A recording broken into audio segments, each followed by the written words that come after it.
हमारे चैनल अर्रहमान को सब्सक्राइब करें, वीडियो को लाइक करें। आज जिन लोगों के किले गिरते हैं या हिलते हैं वो जिक्र मुस्तफा से ही गिरते हैं, लेकिन उसका हमें कुछ असर नहीं होना चाहिए। खाक हो जाएं अदू जलकर मगर हम तो रजा, दम में जब तक दम है जिक्र उनका सुनाते जाएंगे। अजीजा ने गिराम वक़ार, मैं बहुत छोटे से वक्त के लिए आपके पास आया हूं, लेकिन एक अजीम मैसेज देकर के। तो मेरे अजीजों, ये हवाओं के झोंकों से उसका कभी कुछ बाल बेका नहीं हो सकता। जो नबी पाक सल्लल्लाहु अलैहि वसल्लम को पढ़ा हुआ है वो तूफानों और आंधियों में अपना मजहब नहीं बदल सकता। वो लोगों की लालच पर अपना दीन का सौदा नहीं कर सकता। ये वही लोग हैं जो दीन के सौदा करते हैं जिन्होंने अपने नबी को नहीं पढ़ा। हुजूर पाक सल्लल्लाहु अलैहि वसल्लम को जिन आंखों ने एक बार देखा है वो सहाबा की जिंदगी तो देख लें। उनको खोलते हुए तेल में भी डाल दिया गया, मगर दामन मुस्तफा से हाथ हटाना तो दूर की बात है, जुबान पर लफ्ज लाना भी उन्होंने कभी गवारा नहीं किया। जानते हो, 3 भाई थे। ये कलयुगी में एक हिकायत लिखी हुई है, 3 सगे भाई थे। एक ईसाई बादशाह ने गिरफ्तार कर लिया। तीनों जवान थे, 20 से 30 साल के बीच में। और बादशाह ने कैद करके उनको सबसे पहले क्या कहा, तुम अपना दीन बदल लो, धर्म परिवर्तन कर लो।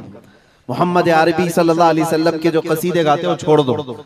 लेकिन देखो, याद रखो, उसमें से जब बादशाह ने ये बात रखी तो उन्होंने कहा, नहीं, हमारा दीन इतना सस्ता नहीं है कि हम तुम्हारी कैद में आते ही बदल डाले। उसने कहा, अगर तुम बदल लोगे तो मैं तुम्हें अपने वजारत में, सिपाहियों में बड़े मनसब पर रखूंगा। नहीं माना, ठुकराया। बादशाह ने क्या कहा, इसकी सजा तुम्हें भुगतने के लिए तैयार रहनी होगी। तैयार। बहुत बड़े एक कढ़ाई में तेल को लाकर खोलते हुए तेल में उसमें से सबसे बड़े भाई को डालने का हुक्म दिया। बादशाह ने जैसे हुक्म दिया, जल्लाद आया और उन 3 भाइयों में से एक को उठाया और खोलते हुए तेल में डाल दिया। अंदाजा करो, मोमबत्ती पर अगर तुम्हारी उंगली भी लग जाए ना तो चमड़ी जल करके निकल आएगी। और पता नहीं कितने दिन तक इसकी जलन आपको होती रहे। लेकिन एक पकते हुए तेल में डाला जा रहा है। डाल दिया, जिस्म पूरा चरमरा गया। थोड़ी देर गुजरी, 2 भाई और मौजूद। दूसरे को बुलाया गया, देखा तुम्हारे भाई का हश्र क्या हुआ है। तुम अगर बादशाह की पेशकश को कबूल कर लो तो शायद तुम्हारी जान बच सकती है। दूसरे ने मुस्कुराया और कहा, वही शायद उनकी ही जुबान थी जो बरेली से यूं आती है, जिंदगी ये नहीं किसी की किसी के लिए, जिंदगी है नबी की नबी के लिए। मेरे बड़े भाई को जलाने के बाद अब तो तुमने और भी मुश्किल कर दिया है फैसला। मैं इस बात के लिए तैयार हूं कि इससे बड़े तेल में भी मुझे डाला जाए, लेकिन जुबान पर मेरे मुस्तफा के दामन को छोड़ने वाली बात कभी नहीं ला सकता। दूसरे भाई को भी उठाया गया और खोलते हुए तेल में डाल दिया। 2 भाइयों की शहादत हो गई जगह पर ही। वो तेल में डालना जुबान पे अल्फाज हो सकता है, आसानी से हम बोल रहे हैं और आप आसानी से सुन रहे हैं। प्रैक्टिकल जिसके साथ होगा वो अंदाजा कर सकता है दर्द और कर्ब किसको कहते हैं, शिद्दत की तकालीफ किसको कहते हैं। मेरे अजीजों, तीसरा जो नौजवान था वो बहुत ही कम उम्र का था, 22 से 23 साल का होगा। बादशाह का जो वजीर वहां पर था उसने देख करके बादशाह से कहा, इस लड़के को मेरे हवाले कर दीजिए, मैं इसको बदल करके लाऊंगा, मेरा चैलेंज है। क्यों, जान इसकी भी ले लेंगे, मैं इसको बदल करके लाऊंगा। इतने मजबूत लोग कैसे हो सकते हैं अरब के कि खोलते हुए तेल में इनके भाइयों को डाला गया तब भी ये बदल नहीं रहे। 2 को मरते हुए, अरे यहाँ 1 को डंडा पड़ते हुए देखकर सारे भाग जाएं और ये 2 को जलते हुए देख करके भी टस से मस नहीं होते। कैसा अकीदा है, कैसा तसल्लुब है इनका। बादशाह ने कहा, किस बात पर तुम्हें यकीन है कि इसको तुम बदल लाओगे। उसने कहा, मुझे भरोसा है, आप मुझे दीजिए 1 महीने का टाइम, इसको बदल कर न लाऊं तो फिर मुझे आप जो सजा दे। बादशाह ने कहा, ठीक है, ले जाओ। तीसरे को खोलते हुए तेल में डालने की बजाय बादशाह ने अपने वजीर के हवाले कर दिया। और दुनिया देखो मेरे अजीजों, याद रखो, आशिकाने मुस्तफा से 2 इम्तिहान हर जमाने में होते रहेंगे, आज भी हो रहे हैं और होते रहेंगे। पहला इम्तिहान, मौत से डरा करके तुम्हारा दीन छीन लिया जाएगा। मौत से डरा करके ये हो जाएगा, वो हो जाएगा, तुम्हें ये कर दिया जाएगा, वो कर दिया जाएगा। मौत का डर, खौफ तुम्हारे कदमों में डगमगाहट लाने के लिए लाया जाता है। अगर मौत से नहीं डरता कोई आदमी तो उसके साथ दूसरा पैंतरा क्या खेला जाता है। ये दुनिया का दस्तूर है हमेशा से जब देखती है दुनिया के ये मौत से डरता नहीं है, तो फिर इसको औरत और दौलत की लालच से खरीदने की कोशिश की जाती है। ये दो चीजें ऐसी हैं जो अच्छे अच्छों का सौदा कर जाती हैं। बहुतों ने अपना ईमान सिर्फ शबाब पर बेच दिया है, हुस्न शबाब को देख करके। औरतों के दिल दादा हुए या दौलत के दिल फरेब हो गए और उन्होंने अपना दीन का सौदा कर लिया है।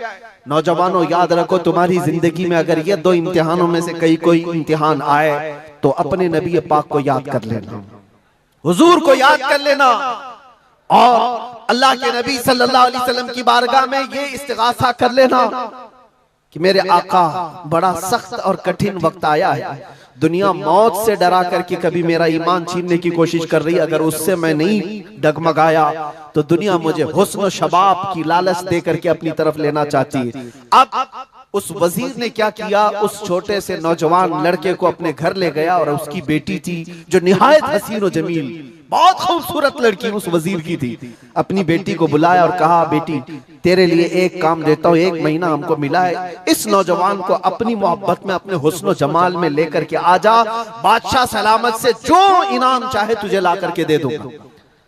अपनी लड़कियां आशिकाने मुस्तफा को खरीदने के लिए कल भी भेजे जाते थे, आज भी भेजी जा रही है। हो सकता है बहुत सारी जगहों पर जो हमारे लोग मुर्तद होते जा रहे हैं, वो जो बच्चियां आज अपने दीन और ईमान का सौदा करके भागती हैं किसी गैर के साथ और कहीं जा करके शादियां रचाती, वो ये समझती हैं कि ये कॉमन सी बात है। वो दीन बेचने वाले लोग हैं, उनका हिस्सा दीन इस्लाम में कुछ नहीं। कल क़यामत के दिन देखना, तुमने अपने नफ्स की खातिर एक गैर मुस्लिम के साथ भाग करके निकाह किया, चाहे वो बेटी हो कि बेटा हो, अपने दीन से सौदा किया है और गद्दारी की है। कल क़यामत के दिन मुंह तो अल्लाह को दिखाना है, हुजूर की शफाअत के बगैर तो कुछ होना नहीं है। देखना हश्र में जो हुजूर पाक सल्लल्लाहु तआला अलैहि वसल्लम के साथ तुम खड़े रहोगे कि हम खड़े रहेंगे, वो वक्त आने वाला है। उस नौजवान के साथ क्या हुआ, वजीर ने अपनी बेटी तो लगा दी, अल्लाह की पनाह मेरे अजीजों, हुजूर पाक का इश्क का एक कतरा भी जिसके दिल में आता है, ऐसी चीजें उसके पांव को नहीं डगमगाती, ना कभी उसका ईमान खरीद सकती हैं, ना उसके दीन का सौदा कर सकती हैं। वो लड़की रोजाना आती, रात के वक्त बैठ जाती और ये नौजवान जैसी महसूस करता, मेरे कमरे में अकेले तन्हा रहने के बावजूद वजीर की खूबसूरत हसीनो जमील बेटी, जिसके निकाह के पैगाम बादशाहों के औलाद से आया करते थे, शहजादे निकाह का पैगाम भेजा करते, वो लड़की मेरे पास आकर बैठ जा रही है। नौजवान क्या करता था, मुसल्ला बिछाया और सजदे में गिर गया। जब तक वो उठती नहीं थी ये सर उठाता नहीं था। ये रात भर के सजदे इसके इसी तरह रहते, वो ऊँगती रहती, देखती रहती, इंतजार करती रहती और थक करके वापस चली जाती। महीना गुजरने को आया था मेरे अजीजों, उस नौजवान ने आंख भरकर एक बार देखा भी नहीं और वो थक हार करके महीना खत्म होने के बाद उस नौजवान को मुखातब करके कहती है, ऐ नौजवान एक बार मेरे हुस्न को देख तो ले। मुझे देखने के लिए बादशाहों के बेटों की भी कतार लगती है, कई बड़े बड़े लोग पैसों के अंबार लगा सकते हैं मेरे हुस्न को देखने के लिए, एक तू है कि मैं आता हूं तो मुसल्ले पे गिर जाता है। उठ एक बार देख तो ले, मुझे अल्लाह ने कैसा हुस्न दिया है, कैसा जमाल दिया है, एक बार देख तो ले।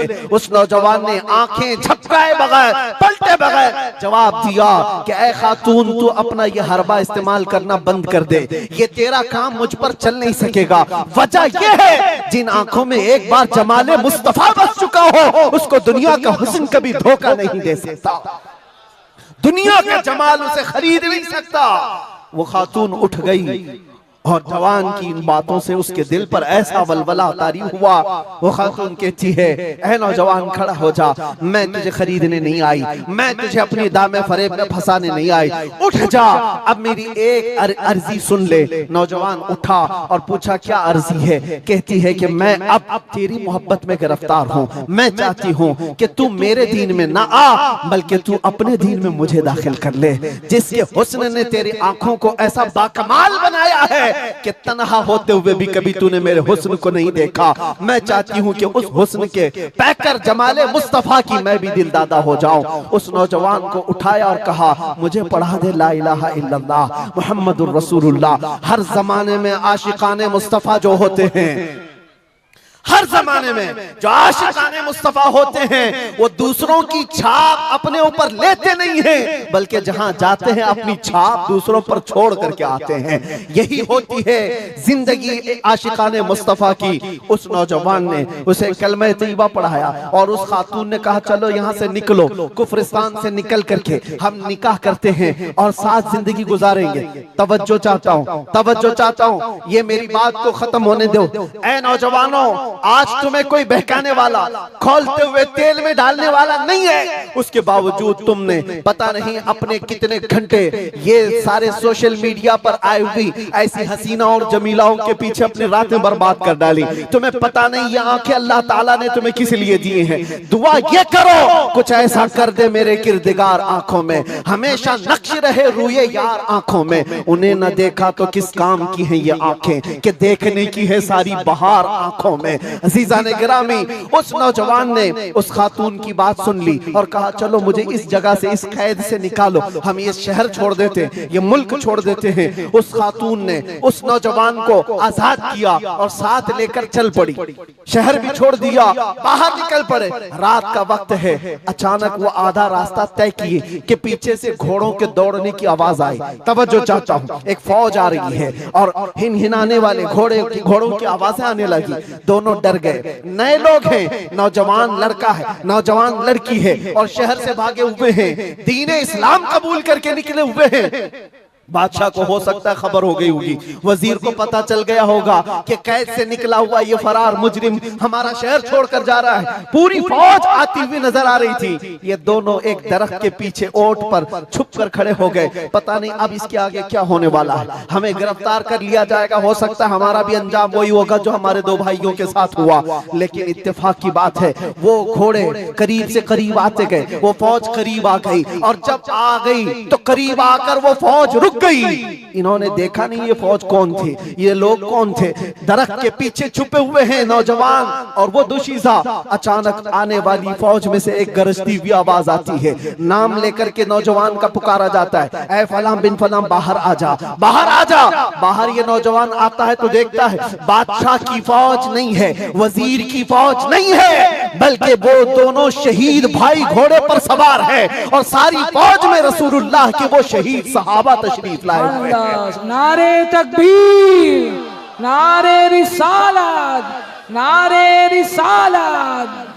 ये नौजवान घबरा गया और पूछा मैं अपने भाइयों को देख रहा हूँ घोड़ों पर सवार हैं, चंद दिनों पहले बादशाह ने खोलते हुए तेल में इनको उड़ेल दिया था, इनके जिस्मों को जला दिया था। ये देख करके आप कपकपी जिस्म पर तारी है, भीगी आंखों से पूछने लगा बड़े भाई आप लोगों को जला दिया गया था, तेल में खोलते हुए डाल दिया गया था, आप लोग यहाँ कैसे आए? दोनों भाइयों ने कहा ऐ मारे नन्हे भाई क्या तूने कुरान की आयत नहीं पढ़ी, वला तक़ूलू लिमन युक़तलु फी सबीलिल्लाहि अमवात, अल्लाह की राह में जो मारे जाएं उन्हें मुर्दा न कहो। नौजवान ने पूछा तुम्हें दर्द कितना हुआ होगा जब जलाया गया था, खोलते हुए तेल में डाला गया था, कर्ब कैसा था, तकलीफ कैसी थी? तवज्जो चाहता हूं नौजवानों, इश्क़ मुस्तफा में बर्दाश्त किया हुआ दर्द कुछ नहीं होता है। उन नौजवानों ने कहा दर्द कौन सा, कर्ब कौन सा, तकलीफ कौन सी? तूने हमें डालते हुए देखा है, खोलते हुए तेल में, जलती हुई चमड़ी देखा है, लेकिन हमें दर्द का एहसास नहीं हुआ, इसलिए कि जिस वक्त जल्लाद हमें तेल में डाल रहा था सामने तो हमें जमाले मुस्तफा नजर आ रहा था। जहां मुस्तफा का हुस्न हो फिर दर्द किस बात का, कर्ब किस बात का? इसीलिए तो सहाबा का ये नारा था या रसूलुल्लाह, या रसूलुल्लाह कुल्लु मुसीबतिन बादका जुललुन, ऐ अल्लाह के रसूल अगर आप हैं तो फिर हर मुसीबत हल्की है,